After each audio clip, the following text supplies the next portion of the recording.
Bien le bonjour. Prenez le temps de vous poser sur votre canapé. Nous sommes dans une position confortable pour un tête-à-tête.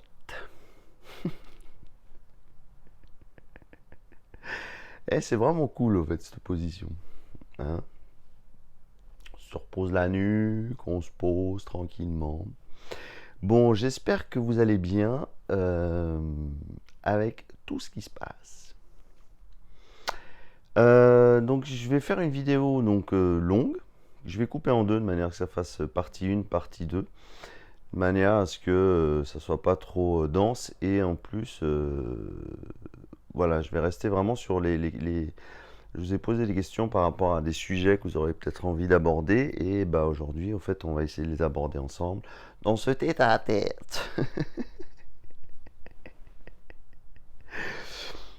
Juste avant de commencer, une chose primordiale, pour les personnes qui ont des séances au téléphone, je vous laisse vraiment je vais pas vous harceler pour avoir pour faire en sorte, comme dans un cabinet où il y a le médecin ou quoi que ce soit qui vous appelle et puis qui vous dit oui, il faudrait prendre rendez-vous, s'il vous plaît, monsieur, madame Martin. Donc faites vraiment en sorte ce que vous voulez. Alors c'est vrai que j'étais un petit peu en vacances, mais j'étais dispo. Mais par contre, voilà, ce qu'on peut faire, c'est que le mois d'août, on s'appellera plus longtemps pour les personnes avec qui la communication n'a pas pu se faire. Voilà. J'espère sincèrement que vous allez bien dans, dans cette merde, dans tout ce merdier qui se passe. Parce que c'est quand même un tout petit peu violent ce qui se passe. Hein. Là, on est éprouvé dans la souffrance, on est éprouvé dans toutes les mémoires, on est vraiment un petit peu. C'est-à-dire que le moins de pas de travers, on reçoit une claque. Donc c'est assez déroutant et en même temps c'est hyper intéressant au niveau de notre travail et puis des mémoires à faire jaillir. Donc les sujets qui m'ont été proposés, c'est la différence entre le savoir et les croyances. Ensuite, c'était... Merde, j'ai un blanc. Ensuite, c'était la créativité. Ah oui. Créativité et les addictions. Euh, et qu'est-ce qu'elles entraînent au niveau de l'esprit. Vous avez l'église qui sonne. Donc, c'est des vastes sujets que je vais essayer un petit peu de développer. Je vais vous amener un petit peu... c'est toujours important, en fait. Tout ce qu'on fait, le monde extérieur, en fait, nous amène à nous. Et à partir du moment où il nous amène à nous, il nous oblige à nous poser des questions sur nous. Plus on va apprendre à se connaître, plus on va apprendre en fait à aller au fond de nous-mêmes, plus on va pouvoir apprendre et poser les mécanismes tout autour de nous. Et c'est ça le plus important. C'est-à-dire que c'est à partir de nous, dans le savoir de nous-mêmes, on va pouvoir poser des mécanismes à l'extérieur, on va pouvoir les comprendre et on va pouvoir ne plus les subir, mais nous ajuster en permanence en fonction de ce qui nous est proposé, puisqu'il y a ce que je me rends compte là, en ces temps difficiles, c'est qu'au fait, il n'y a plus de hasard. Tout est écrit au millimètre près. C'est une partition qui nous est offerte, sauf que la partition, on ne peut pas l'avoir à l'avance, ou très peu. Et quand on a envie de chercher des réponses, au fait, il faut vraiment être patient, ajuster au fur et à mesure, et à un moment donné, les réponses arrivent, et c'est une fois qu'elles arrivent, on se dit putain, ouais, ça a été écrit au millimètre près cette histoire, et je vois pas pourquoi je me prends la tête. C'est simple. Mais avant d'arriver à cette conclusion de c'est simple, c'est quand même vachement compliqué, quoi. Hein. Il y a des épreuves qui nous sont demandées ici. C'est vraiment, c'est limite si on nettoie les mémoires de cette vie et des mémoires anciennes, d'autres vies. Donc voilà. Donc bah, je démarre par la créativité. La créativité, au fait, dans la vision que je peut avoir. Et souvent, c'est une vision qui se rejoint, hein. Si vous voulez, on a tous des chemins qui sont différents. On doit vivre des choses différentes. Mais à un moment donné, il y a quand même un fil rouge conducteur qui est similaire à toute personne qui est dans le cheminement en fait du réveil ou de l'esprit ou du processus d'âme, peu importe un petit peu les noms qu'on va mettre. Donc la créativité, en fait, c'est un ajustement ou un réajustement permanent où on n'est pas dans la pensée, penser de faire quelque chose, penser de devoir. euh, on est vraiment dans quelque chose de fluide. Ouais, là, par exemple, j'ai voulu au fait partir dans la pensée et puis ça devenait plus fluide et j'arrivais plus à trouver les mots. Donc on est vraiment dans quelque chose de fluide. C'est une adaptation permanente à ce qui nous est proposé. La créativité, elle est partout. C'est-à-dire que c'est vivre l'instant. C'est pas l'instant présent, c'est l'instant dans ce qu'on fait et ce qu'on et l'intentionnalité qu'on donne. C'est-à-dire que si je suis en train, par exemple, de faire du ménage, ouais, c'est souvent bon. Le ménage, c'est un peu la référence quand même. Bah, si je suis en train de penser à ça fait chier que je dois faire du ménage, ça me fatigue, c'est épuisant, ça sert à rien, bah petit à petit, au fait, je vais comment ça? Je vais commencer à partir dans mes pensées et je serai plus dans la créativité de l'instant, je serai dans des mémoires. Les mémoires de peut-être quand j'étais petit, je faisais le ménage et j'en avais pas envie. Le ménage c'est une corvée parce que ma mère me gueulait dessus et ainsi de suite. Et ce qui fait qu'à un moment donné, la créativité, en fait, elle s'est perdue. Il y a qu'à voir à partir d'un certain stade dans l'enfance, en fait, on s'est perdu et on est devenu trop sérieux et on a perdu la créativité. Et actuellement, en fait, on la retrouve, la créativité. Créativité dans l'instant. C'est-à-dire que quand je fais le ménage, je fais le ménage. Je suis avec les objets que je déplace, je suis avec ma présence, je suis avec mon ancrage, je suis avec mon corps, je suis dans tout ça. Et en fait, je crée à nouveau la, par l'adaptation au niveau, par exemple, des objets, je crée quelque chose. Ça peut être la créativité, c'est tout con, hein. Mais en même temps, la créativité, après, elle peut être dans la musique, elle peut être dans la peinture, elle peut être dans l'écriture, elle peut être... oh, je sais pas s'il y a quelqu'un qui aime bien passer la serpillière. Bah, elle peut être dans la créativité, c'est-à-dire que je bouge mon corps et je suis dans le mouvement et je suis pas en train de penser. Je suis en train de faire pour être et je suis pas en train de faire semblant. Donc, et c'est pareil pour le vaccin, c'est pareil pour le travail, c'est pareil pour la situation actuelle. Si je suis dans la contrainte, je vais toujours être dans des résistances et ça va être vraiment très très compliqué. Alors que si j'amène une créativité libre, si j'arrive à un mouvement, j'arrive à mettre un mouvement qui est le propre à moi-même, sans résistance, je vais pouvoir créer tout autour de moi. Je vais pouvoir créer de nouvelles choses, je vais pouvoir, en fait, on est en train de s'ajuster. Quand on parle de l'esprit, quand il y a la descente de l'esprit, il est dit qu'il y a des ajusteurs de pensée qui sont en train de descendre l'esprit. Parce que l'esprit, on ne va pas le chercher. Personne ne peut aller chercher l'esprit, c'est juste au moment où, à l'intérieur où en nous, il y a de la place, l'esprit peut descendre et c'est là qu'il fracasse un petit peu tout. Et donc il y a une question d'ajustement. Il y a des ajusteurs et nous on est les ajusteurs de nous-mêmes. Finalement, une fois qu'on a compris tous ces mécanismes et qui fait que petit à petit, au fait, on s'ajuste à ce qui nous est proposé. Donc on est dans un apprentissage. On est dans un apprentissage de libération des mémoires.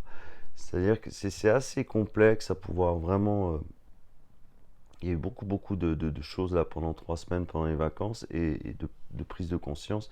C'est très difficile de les mettre en mots, mais ce qui est vraiment flagrant, c'est qu'en fait, il y a des mémoires qui jaillissent de ce qu'on était, de ce qu'on ressent par rapport à une situation. Et la créativité permet simplement en fait de repositionner les choses en agissant en fait dans l'instant sans être guidé par des mémoires. Donc à partir de là, ben, tout devient fluide. Par exemple, imaginons qu'on ait envie de peindre, euh, la créativité, c'est je pose les choses sans me poser de questions. Je fais, je ne me juge pas, je cherche pas à savoir si c'est beau ou pas beau. Je fais ce qui vient, ce qui émane de moi. Et à partir du moment où je fais ce qui émane de moi, je suis dans la liberté d'être. Par exemple, là, il y a vraiment la problématique au niveau du vaccin actuellement. Et il y a des peurs, il y a beaucoup de peurs qui remontent, hein. On peut voir l'humanité est en train de se figer, en train de se bloquer. Et pourquoi? Parce qu'il n'y a plus de créativité. Ils sont en train de verrouiller le système de manière à ce que notre créativité, au fait, elle soit complètement aliénée. Et à partir du moment où, au fait, la créativité est aliénée, c'est très très compliqué, au fait, de s'ajuster parce que c'est eux en fait, ils nous envoient dans un entonnoir. C'est vraiment le principe de vous avez l'entonnoir là, et au fait, ils nous envoient dans l'entonnoir pour que la créativité soit vraiment de plus en plus limitée et de plus en plus figée. Et à partir de là, en fait, on a très peu de capacité de mouvement et d'adaptation. Donc, en fait, on se sent de plus en plus fermé, on se sent de plus en plus étouffé, ça devient de plus en plus compliqué parce qu'au fait, on a une liberté de mouvement qui est vraiment limitée. Et là, la créativité, en fait, elle prend tout son sens. C'est que malgré la situation qui est restreinte, malgré la vaccination, malgré le confinement, malgré les mesures, bah, petit à petit, on arrive à ajuster notre créativité autour de ça. Et au fait, c'est un peu comme si on se faufilait, hein. Faut pas oublier que, au fait, on est né d'une rencontre entre une ovule, je crois, un ovaire, non, l'ovule. L'ovule et le spermatozoïde. Les spermatozoïdes, en fait, ils se faufilent pour aller à la source, pour pouvoir naître. Et ben nous, on est en train de faire ça, c'est-à-dire qu'on est en train de se faufiler. Et dans ce cheminement de faufilement, bah, en fait, il y a des millions de préservatifs, de préservatifs, de spermatozoïdes, et qui vont et qui ont un objectif d'y aller. Il y en a un qui arrive. Et dans ce processus actuellement, en fait, ben, on est en train de vivre ça. C'est un peu, quand on était pendant les vacances avec Elise, on discutait et si vous imaginez un champ de bataille, on est tous sur le champ de bataille, ils sont, ils sont en face avec leurs fusils et ils tirent pour marquer les âmes. Ils tirent, et puis il y a des gens qui s'effondrent à côté de nous. C'est assez terrifiant quand même à voir. C'est que c'est toutes ces personnes en fait qu'on aime, qui sont proches de nous malgré tout, parce que de toute façon ils font partie de notre chemin de vie, qui tombent les uns après les autres et ça devient vraiment très très très violent à vivre. Et donc la créativité un peu c'est par exemple si vous êtes sur un champ de bataille, bah, qu'est-ce que vous allez faire pour pouvoir euh, créer quelque chose de nouveau? Bah, vous allez vous cacher sous un cadavre pour que ça... Tu sais, ça fait vraiment le truc. Tu te protèges, quoi. Et donc c'est ça, en fait, on doit être créatif dans n'importe quelle situation parce qu'on va être éprouvé de plus en plus, de plus en plus, de plus en plus. Notre objectif, c'est de savoir les mécanismes au niveau de la mort, de l'astral, des fonctionnements. Et au fait, une fois que tu sais les rouages, tu peux agir dans ta créativité parce que tu vas adapter les rouages à ta façon. Même si c'est très très restreint et même si c'est très fermé, en fait, on va pouvoir adapter les rouages à notre situation. Et on s'adapte constamment. Et donc c'est ça la créativité. C'est con qu'on puisse pas échanger en direct, c'est vraiment nul ce système. Parce que quand il y a des questions-réponses, au fait, c'est ça qui est hyper intéressant.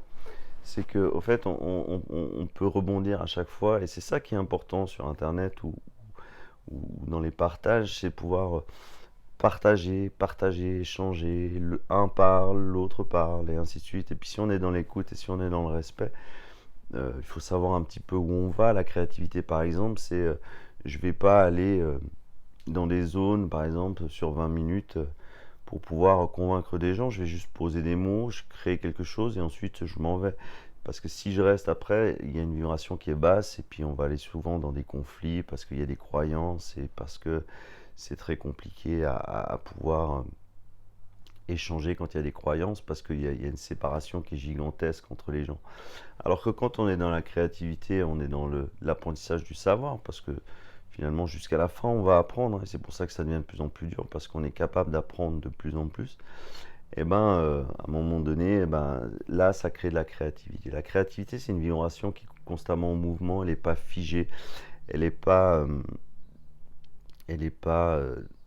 dans un sens unique, en fait. C'est vraiment quelque chose qui éclate. C'est un peu comme la fusion, hein. C'est-à-dire qu'il y a une percussion dans notre noyau interne, et puis à partir du moment où il y a cette percussion au niveau du noyau interne, ben, il y a un éclatement, et on déchire les voiles, on déchire les mémoires. Voilà, c'est très, c'est très compliqué de résumer de manière simple. Euh, J'essaie vraiment de pouvoir amener des mots simples pour pas qu'on se balade dans une masturbation mentale, ou avec des mots qui sont de plus en plus jolis et tout. Donc c'est ça aussi la créativité, c'est-à-dire c'est revenir à la simplicité, à la justesse. Et à partir du moment où on est juste avec soi-même, bah, cette créativité, au fait, elle est exponentielle et elle est illimitée. Elle est illimitée. Par exemple, je fais un rapprochement avec des événements personnels, parce que, encore une fois, c'est un chemin individuel, et c'est toujours bien de pouvoir partager ce qu'on vit. Euh, Au moment où le système commençait un petit peu à contrebalancer, c'est à ce moment-là que j'ai rencontré Élise. Et c'est à ce moment-là, en fait, on a mis un système en place pour pouvoir vivre de- de- de- de- du chaos planétaire, en fait, plus ou moins à distance. Donc on a mis des mécanismes au niveau, moi, de mon ex-couple, de mon divorce. J'ai dû rentrer dans la parole avec mon ex-femme, et pas aller dans le conflit, pour trouver des arrangements, pour qu'on puisse tous être en équilibre, et puis financièrement aussi pouvoir se positionner tous sans qu'il y ait de soucis. Donc la créativité, en fait, c'est un ajustement. C'est pas le conflit. On peut pas aller dans le conflit quand on est dans la créativité. On peut pas aller dans le rejet quand on est dans la créativité. La créativité, c'est vraiment sans intérêt, et c'est un équilibre au niveau de l'ego. Si vous pouvez regarder au niveau de la vidéo, au niveau de l'ego, c'est vraiment un équilibre entre un ego qui est trop bas et trop haut, et puis on revient là, et puis à partir de là, on est dans un centre, et dans ce centre, il y a une créativité qui jaillit. Et on se rend compte que finalement, tout est écrit, et que c'est uniquement nos peurs, c'est uniquement nos blocages qui font qu'à un moment donné, on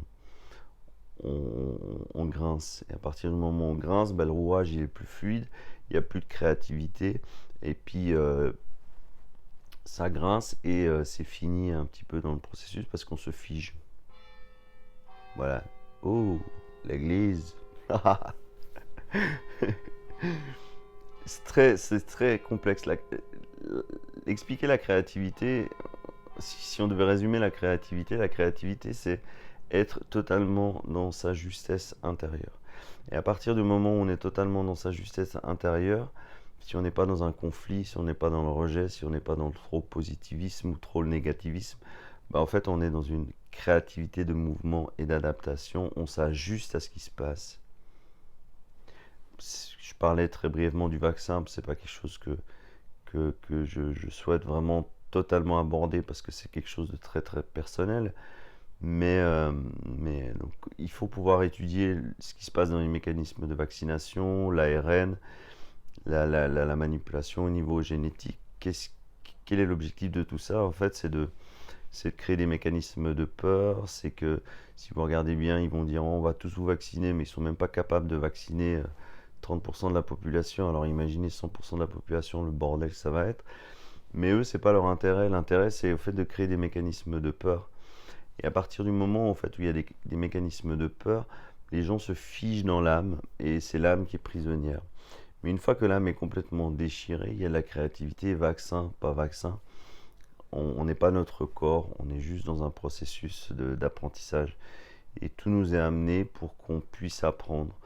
Pourquoi il y a des gens, par exemple, qui n'apprennent pas actuellement?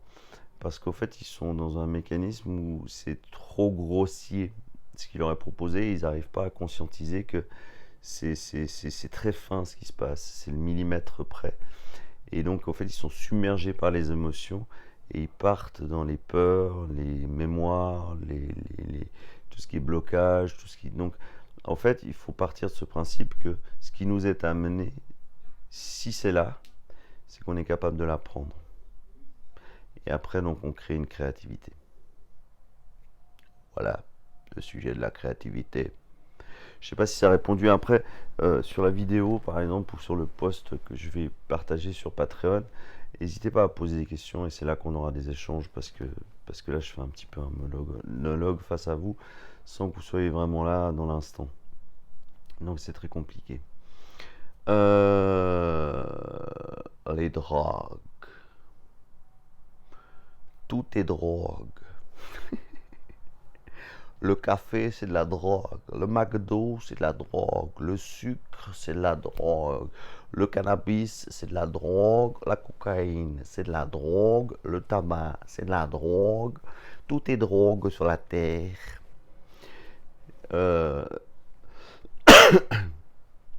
C'est intéressant parce que si on part du principe que tout est drogue sur la terre, le sexe, c'est la drogue.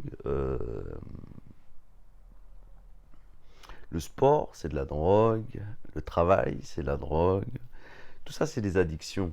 L'alcool, c'est de la drogue. Et donc, à partir de ce moment-là, ce qu'on peut prendre conscience, c'est que le mécanisme en lui-même de l'astral, c'est un mécanisme d'addiction. Rendre addictif l'homme, la femme, pour pouvoir le soumettre à des substances qu'il ne contrôlera pas. Alors des gens vont vous dire c'est mauvais. Ils ont raison et ils ont tort. Et les autres ils vont vous dire c'est bon. Ils ont raison et ils ont tort. Les addictions, c'est peut-être le meilleur moyen de se connaître. Le problème avec les addictions, trop de McDo, on s'intoxique. Trop de tabac, on s'intoxique. Trop de cannabis, on s'intoxique. Trop de sport, on s'intoxique. Trop de travail, on s'intoxique. Donc, qui fait qu'à un moment donné, en fait, on est constamment dans l'intoxication. Alors, il y a des gens qui sont dans un chemin de vie qui est beaucoup plus jeune dans leur âme. Et en fait, à partir de ce moment-là, vous pouvez constater, en tout cas moi je l'ai constaté dans mes métiers différents dans les addictions, c'est que ces personnes, en fait, elles n'ont pas de limite. C'est comme s'il y avait tellement de jeunesse dans l'âme, ce qui amène tellement de naïveté dans les processus, qu'elles subissent les drogues, les addictions, et en fait, à un moment donné, en fait, elles passent une porte, et en passant la porte, en fait, c'est comme si elles étaient prises au piège. Elles n'arrivent pas à sortir et donc elles sont dans un mécanisme de surconsommation et de toute puissance par rapport à ça. Donc il serait malhonnête de ma part de vous dire c'est bon, c'est pas bon. C'est juste, encore une fois, juste avant donc c'était la créativité, par rapport aux drogues c'est pareil. C'est-à-dire que c'est une adaptation et c'est un ajustement permanent d'apprentissage. Le sexe, par exemple, moi pour ma part, le sexe ça a été quelque chose tout au long de ma vie d'hyper présent, que ce soit au niveau des masturbations, que ce soit au niveau des addictions porno et tout ça. Et je l'utilisais, je me suis rendu compte tard, parce qu'au début je culpabilisais, oui c'est pas bien Sven ce que tu fais, faut pas abuser de tout ça, parce que la société fait ça en fait, c'est-à-dire que le système vous donne du tabac, il vous donne de l'alcool, il freine un peu sur le cannabis, mais il vous donne du CBD, il vous donne du McDo, et puis à un moment donné, quand vous en abusez, parce que de toute façon, ils savent très bien que c'est des mécanismes où on va en abuser, parce que ça réveille en nous des mémoires, des sensations, des choses, qui fait qu'on crée une addiction par rapport à ça. Et à partir du moment en fait, où il crée ça, il vous le donne sur un plateau, hein, et puis à un moment donné, quand vous en avez abusé, il vous dit ouais, c'est pas bien ce que tu as fait. Tu vois, c'est vraiment un peu comme le prof quoi, à l'école, ou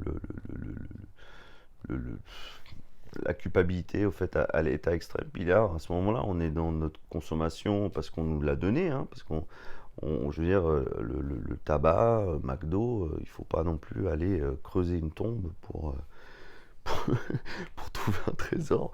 C'est devant nous, donc c'est volontaire, hein, ça nous est donné pour qu'on puisse apprendre. C'est toujours un apprentissage, tout est apprentissage. Mais après, c'est qu'est-ce que je fais avec l'apprentissage? Est-ce que je vais dans l'extrême et je me perds? Ou est-ce que je trouve un ajustement? Est-ce que je vous disais par rapport à la sexualité? Donc moi, la sexualité, au fait, donc je culpabilisais, puis à un moment donné, je me dis, mais pourquoi je fais ça? Pourquoi j'ai besoin de ce moment pour me masturber et pour vivre ces choses? Et en fait, je me suis rendu compte petit à petit que je, je, je, je- ça me permettait en fait d'être dans la créativité et de vivre des situations, par exemple, que j'ai vécues en rêve ou des frustrations, en fait, par exemple, rencontrer quelqu'un qui me plaisait, de ne pas pouvoir échanger et continuer avec la personne. Donc, j'ai utilisé la sexualité, la masturbation, comme échappatoire ou comme possibilité, en fait, de le vivre dans l'imaginaire. Mais forcément, c'est bien une fois, c'est bien deux fois, c'est bien trois fois, mais si on le fait 15 fois par jour, je ne sais même pas si les gens ils font 15 fois par jour, faut être fou quand même. Euh, et ben, à partir de là, en fait, ça devient une addiction. Et là, ça pose problème parce que l'addiction est plus forte que notre propre volonté et on n'arrive pas à en sortir. Donc il faut toujours, c'est pareil pour le cannabis. Le cannabis, c'est un outil qui est hyper intéressant dans le lâcher prise, dans la relaxation corporelle, mais le sport, pareil, hein, c'est hyper intéressant. Toute addiction est hyper intéressante. Euh, Sauf que à un moment donné, en fait, on se fait piéger par l'addiction elle-même et au fait, elle casse, elle annihile, ouais, je pense que c'est ça. Elle annihile notre volonté et en fait, elle prend le dessus et puis c'est elle qui gère notre vie. Le cannabis, par exemple, quand on fume, on a une capacité au fait d'aller connecter avec des champs de conscience qui sont gigantesques. Sauf que si on n'a pas conscience, par exemple, du mécanisme de l'astral, eh ben en fait, c'est comme si au fait on allait là, dedans, hein. Les personnes qui sont conscientes et puis qui sont dans un processus d'esprit, en fait, elles vont, puis elles restent à distance et puis elles observent un peu le mécanisme. Les personnes qui n'ont pas conscience des mécanismes, par exemple pour le cannabis et l'astral, en fait, elles vont dans le mécanisme, elles pensent qu'il est réel et hop, ils se referment sur elles. Et en fait, ils piègent l'âme. Et à partir du moment où ils piègent l'âme, en fait, on va partir dans des croyances. En fait, et tout ramène aux croyances et au savoir. C'est intéressant tout ça. D'où l'importance de pouvoir échanger et parler. Et là, je me rends compte vraiment de ça. C'est-à-dire que tout ramène au mécanisme de croyance et de savoir. Si je fume du cannabis, par exemple, euh, j'ai la capacité, en fait, de toucher les mécanismes, le savoir, par exemple, mais je peux très vite partir dans les croyances. Alors ça, c'est une des drogues. Après, l'alcool, c'est encore plus violent parce que l'alcool, un verre, deux verres, c'est cool. On est dans un état qui est le bénéfice de l'alcool, c'est-à-dire que ça vous décontracte, ça vous permet vraiment d'être beaucoup mieux, d'être beaucoup plus libéré, de parler aux gens. Mais au-delà d'un verre, deux verres, trois verres, quatre verres, là, l'alcool prend le dessus et vous fait ce que vous voulez. Et à partir du moment où elle fait ce qu'elle veut, l'astral a la capacité encore de manipuler encore plus le produit, votre âme, et au fait, elle vous fait partir dans des délires. Et donc, c'est ce qui fait qu'à un moment donné, bah, un verre, deux verres, ça suffit plus. Et on va aller dans 4, 5, 6 verres, 7 verres. Et à partir de là, en fait, on est dépendant de la substance. Donc, toute substance est là pour quelque chose, sauf que c'est dans quelle va être notre possibilité, en fait, de nous adapter avec elle et de ne pas être piégé par la toute-puissance. C'est-à-dire que moi je gère, pas de souci, je peux faire comme je veux, t'inquiète. Puis finalement, en fait, on est amené à devoir alimenter notre corps en fait de cette substance. Par exemple, si on fait beaucoup de sport et tout d'un coup on arrête parce qu'on a une blessure, on va se sentir en manque. Il n'y a qu'à voir hein, les gens qui vont courir, par exemple, ils se disent, moi j'ai un objectif, c'est de courir 1 à 2 fois par semaine, c'est cool. Donc en fait, ils vont courir, ça leur fait du bien, il y a de l'endorphine, il y a de l'adrénaline, il y a toutes les substances au niveau du corps qui se mettent en route. Et pour finir, en fait, ils vont courir tous les jours. Et s'ils vont pas courir, ils culpabilisent de ne pas courir. Donc c'est toujours une question d'équilibre. C'est toujours une question d'équilibre. Et de dire que c'est pas bien ou c'est bien, c'est de la dualité, c'est de la polarité, tout ça. C'est vraiment dans votre mécanisme, c'est comment vous fonctionnez avec ça. Euh, Par exemple, actuellement, moi voilà, je fume des cigarettes. Ça se voit au niveau des doigts, hein, ils sont un peu dégueux. Je pourrais même pas le cacher si je voulais. Ben, ça me fait plaisir. Donc je le fais. Tout est une question de plaisir.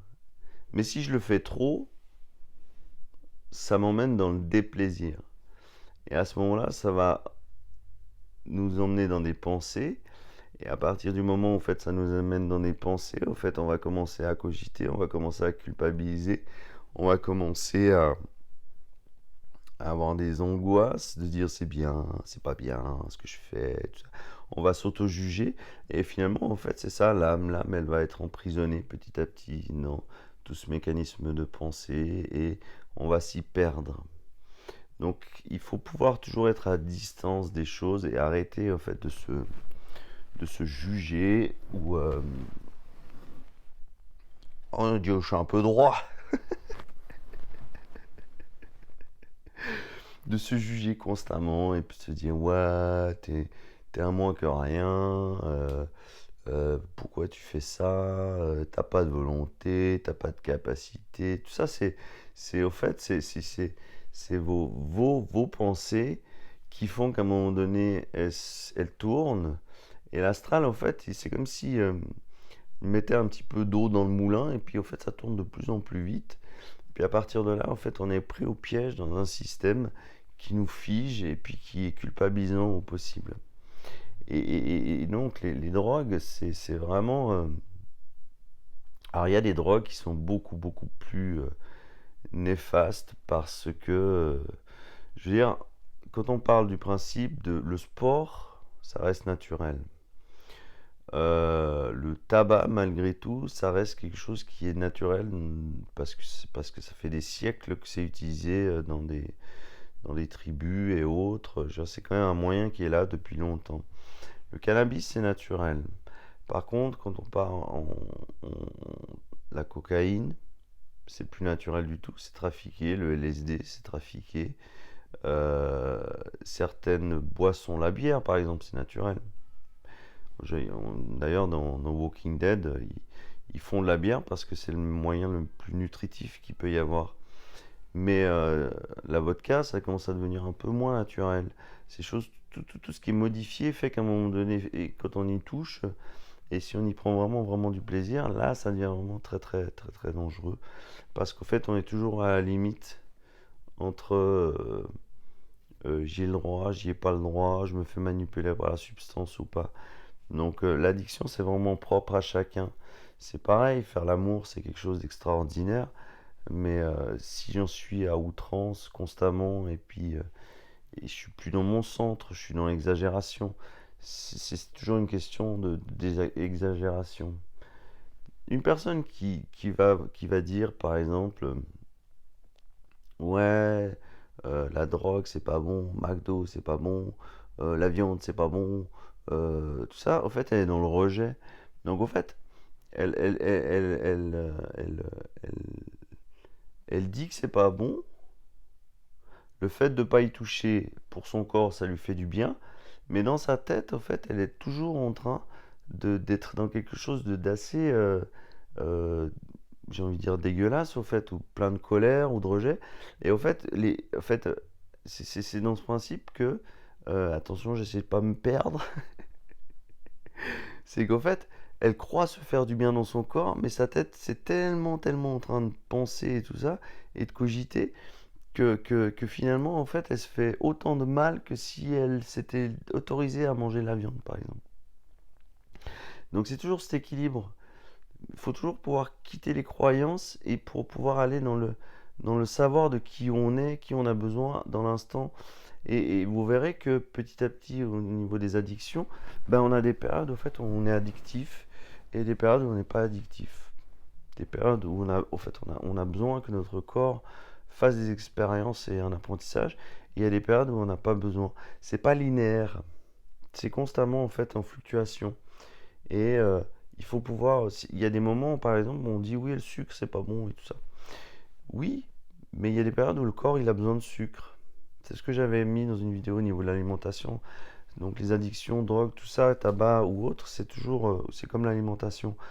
C'est-à-dire que si mon corps me réclame du sucre, bah à un moment donné, il va falloir que je l'écoute parce qu'au fait, il a une carence à l'intérieur qui fait qu'il doit retrouver un équilibre.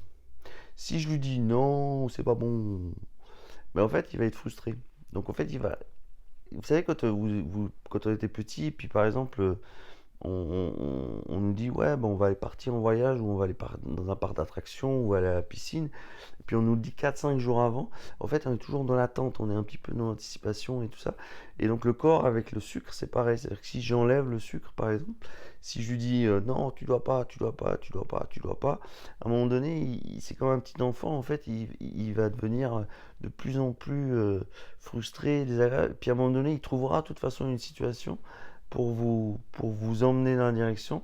Et au fait, au lieu d'avoir peut-être fumé un joint ou fait l'amour ou masturbé ou d'aller courir, ben en fait, vous allez aller courir non-stop. Vous allez faire l'amour non-stop, vous allez vous masturber non-stop, vous allez fumer non-stop et ainsi de suite. Et en fait, donc il trouvera toujours un moyen pour pouvoir avoir ce qu'il a besoin. Donc au niveau des addictions, le résumé qui pourrait être fait, c'est il faut être à l'écoute de son corps. Il n'y a rien de mauvais et il n'y a rien de bon. C'est toujours un équilibre. Quitter cette dualité pour pouvoir en fait simplement s'adapter à ce qui se passe. Si notre corps il a une demande, si notre corps à un moment donné il a une demande, euh, si on ne l'écoute pas, on ne répond pas à sa demande. Donc il mettra un mécanisme en place de plus en plus spécifique pour nous amener dans la situation. Mais ce qui est important aussi, c'est que si notre corps ne nous demande plus, mais je continue, là, c'est la drogue ou c'est l'addiction en fait qui prend le dessus. Et je suis piégé. Voilà. Donc bon, pas bon, équilibre. J'espère que vous êtes toujours là, hein. Parce que ce serait embêtant quand même que je parle tout seul. Ah, je fais une petite intermède aussi pour les personnes qui ont le niveau 2 au niveau des séances de sophrologie. Euh, le corps doit être nettoyé. Le corps doit passer au fait par un moment de nettoyage, c'est ce qu'on vit. Et vous le verrez très bien, c'est que quand le corps est tendu, crispé, verrouillé, c'est là que les pensées s'agitent et c'est là qu'au fait on perd pied. Donc pourquoi les séances sont primordiales? De parler c'est bien, d'écouter de la théorie c'est bien, des connaissances, mais si à un moment donné en fait vous êtes toujours dans vous passez pas au nettoyage au niveau du corps, ben au fait on a un socle, le corps c'est notre socle, hein. C'est-à-dire que la descente de l'esprit et la fusion peut se vivre que sur Terre. Si on était dans l'astral, c'est impossible parce qu'il n'y a pas de point de repère. Le corps, c'est le point de repère. Si le corps est complètement tendu et crispé, en fait, il n'y a plus de point de repère, donc on part dans les pensées et on s'agite.